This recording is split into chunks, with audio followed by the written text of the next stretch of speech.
Welcome to Southwest Yard and Garden. I'm John White. With me today is David Claremont. David is a Doñana County Master Gardener and also a vermicomposter. David, welcome to the show, and tell us a little bit about vermicomposting. What is it?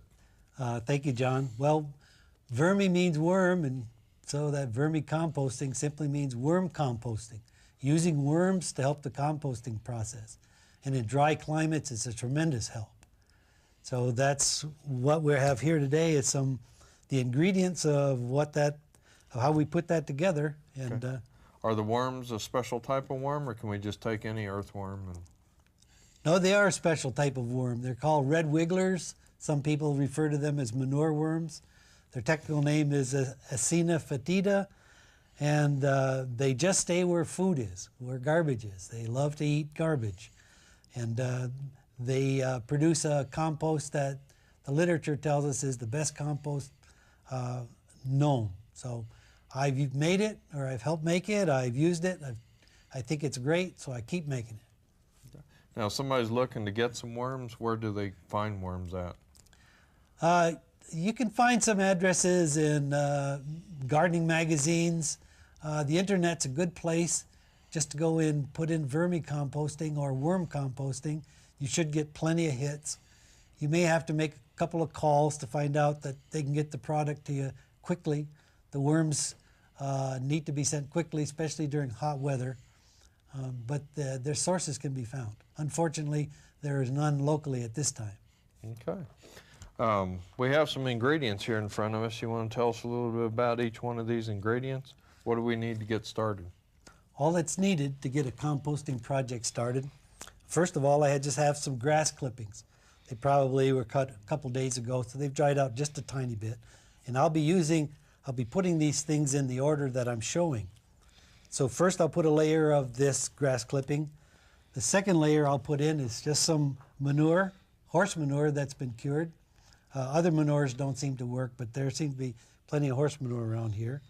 The next layer I'll put on is the next thing I'll put on is the worms.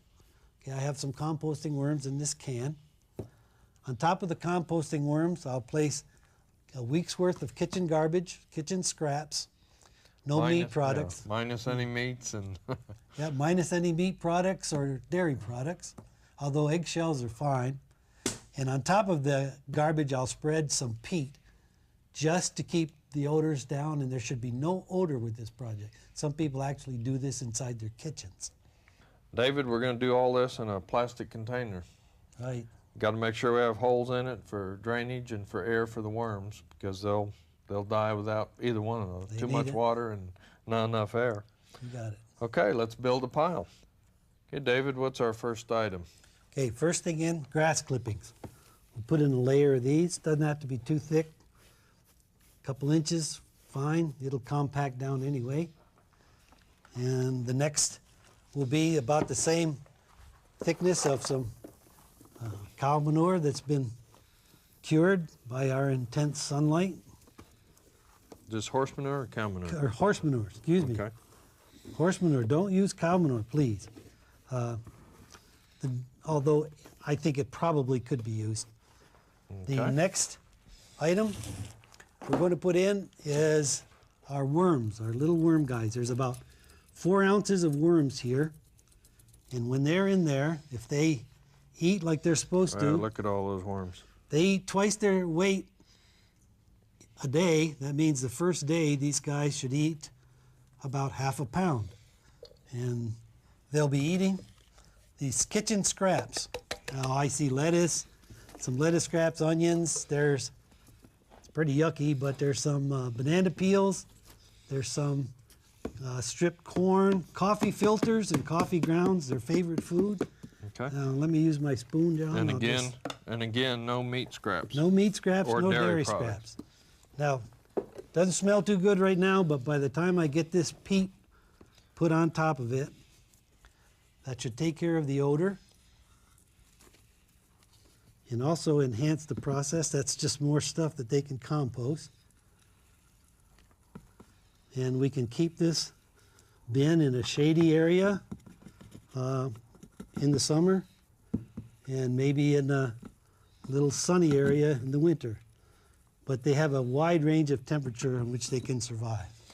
Okay, now now we've done this, we don't need to add water. There was enough moisture in the food products. Well, this looks a little dry, so I might just wet it down just a little bit with a, with a water can. Just put a little, make it moist, but not wet, not really damp. Now, as far as adding future scraps back in, just put them on top?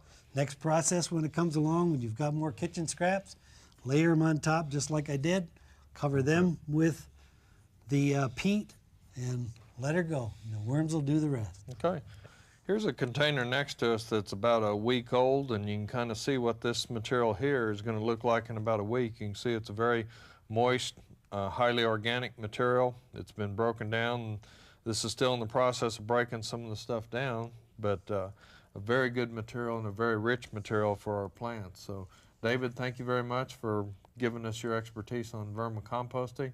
We do want to remind viewers that there is a publication available from the College of Ag and Home Ec, and you can access this off the website, and it's on vermicomposting. So if you need to refer back to some of the things we talked about, you can access it again through that publication. So, David, again, thank you very much for being on Southwest Yard and Garden.